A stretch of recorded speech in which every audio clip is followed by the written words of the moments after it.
आज हम कक्षा 11वीं में लेखा शास्त्र विषय में पाठ 15 समायोजन पाठ के अंतर्गत कुछ प्रमुख अंतरों के बारे में अध्ययन करेंगे।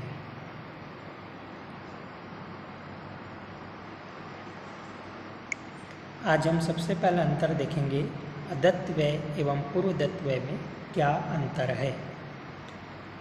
पहला अंतर है चिट्ठे में लेखन। अदत्त व्यय चिट्ठे में दायित्व पक्ष की ओर लिखे जाते हैं, जबकि पूर्वदत्त व्यय चिट्ठे में संपत्ति पक्ष की ओर लिखे जाते हैं। दूसरा, व्यापारिक या लाभ हानि खाते में जोड़ना या घटाना।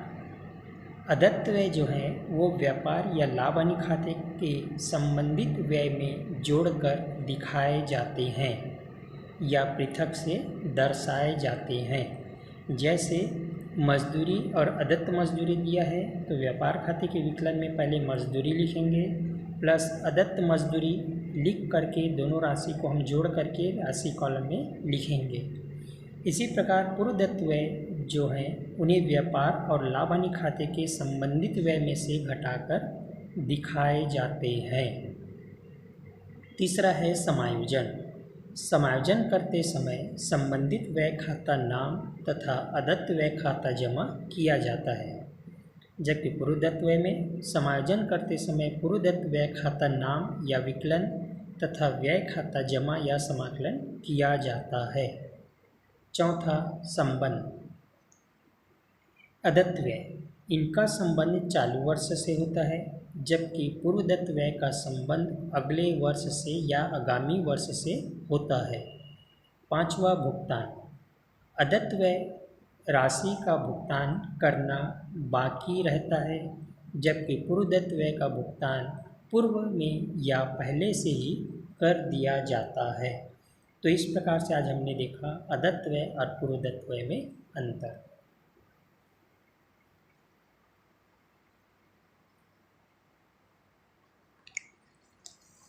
अब हम अगला अंतर देखेंगे, उपार्जित आय एवं अनुपार्जित आय में क्या अंतर है।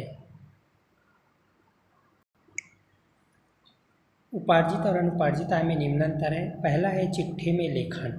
उपार्जित आय, यह आय चिट्ठे में संपत्ति पक्ष में लिखी जाती है, जबकि अनुपार्जित आय, यह आय दायित्व पक्ष में लिखी जाती है।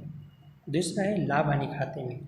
उपार्जित आय, यह आय लाभ हानि खाते में जोड़कर लिखी जाती है या अलग से दर्शाई जाती है, जबकि अनुपार्जित आय लाभ हानि खाते में आय में से घटाई जाती है। तीसरा है समायोजन में नाम या जमा अर्थात विकलन या समाकलन। उपार्जित आय, इस आय का समायोजन करते समय नाम तथा संबंधित आय खाते में जमा की जाती है, जबकि अनुपार्जित आय, इस आय को समायोजन करते समय जमा तथा संबंधित आय खाते का नाम लिखा जाता है। चौथा, अर्जन। उपार्जित आय, यह आय हिसाबी वर्ष में अर्जित हो चुकी होती है, जबकि अनुपार्जित आय, यह आय अग्रिम प्राप्त होती है अर्थात अगले वर्ष की होती है। पांचवा, प्राप्त होना। उपार्जित आय, हिसाबी वर्ष में इस आय का प्राप्त होना बाकी या शेष रहता है, जबकि अनुपार्जित आय, यह आय पहले से ही या अग्रिम प्राप्त हो चुकी होती है। तो इस प्रकार से दोनों में अंतर हुआ, उपार्जित आय तथा अनुपार्जित आय में अंतर। इसके बाद हम देखते हैं प्रबंधक का कमीशन। समायोजन में प्रबंधक के कमीशन का उल्लेख होने पर सबसे पहले कमीशन की गणना की जाती है तथा कमीशन की ज्ञात राशि को लाभ हानि खाते के डेबिट या विकलन पक्ष में तथा चिट्ठे के दायित्व पक्ष में लिख दिया जाता है। अब हम देखते हैं कमीशन की गणना किस प्रकार की जाती है प्रबंधक पे। तो प्रबंधक को देय कमीशन निम्नलिखित में से किसी एक प्रकार से ज्ञात किया जाता है। पहला, यदि सकल लाभ पर एक निश्चित दर से कमीशन देय हो, तो इस स्थिति में हम इस सूत्र का प्रयोग करेंगे कमीशन निकालने के लिए। कमीशन बराबर सकल लाभ गुणा कमीशन की दर बटे 100। दूसरा है, यदि शुद्ध लाभ पर कमीशन की प्रतिशत दर दी गई हो, तो ऐसी स्थिति में किसी एक स्थिति में की जाती है गणना। पहला, कमीशन घटाने के पूर्व निकाले गए शुद्ध लाभ पर एक निश्चित प्रतिशत की दर से ज्ञात करना। तो इसका सूत्र होगा कमीशन बराबर शुद्ध लाभ गुणा कमीशन की दर बटे 100। इस प्रकार से ज्ञात की गई कमीशन राशि को लाभ हानि खाते के डेबिट पक्ष में लिखने के बाद फिर से शुद्ध लाभ ज्ञात किया जाता है। दूसरा कंडीशन है कमीशन घटाने के बाद निकाले गए शुद्ध लाभ पर एक निश्चित प्रतिशत की दर से। इसमें सूत्र होगा कमीशन बराबर शुद्ध लाभ गुणा कमीशन की दर बटे 100 धन दर। तो ये दो स्थिति में से किसी भी एक स्थिति पर ज्ञात करके हम प्रबंधक के कमीशन की गणना कर सकते हैं।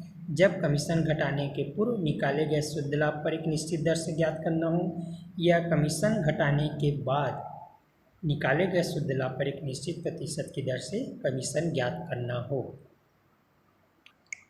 इस प्रकार ज्ञात की गई कमीशन राशि को शुद्ध लाभ में घटाने के बाद ही वास्तविक शुद्ध लाभ की राशि ज्ञात की जाती है।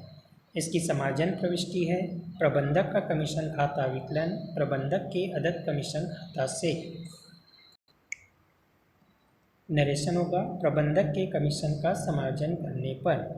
दूसरा, ट्रांसफ़र करने का स्थानांतरण करने का होगा कमीशन को लाभ हानि खाता विकलन प्रबंधक के कमीशन खाता से प्रबंधक के कमीशन राशि को लाभ हानि खाते में स्थानांतरित करने पर। तो ये दो समार्जन प्रविष्टि होगी।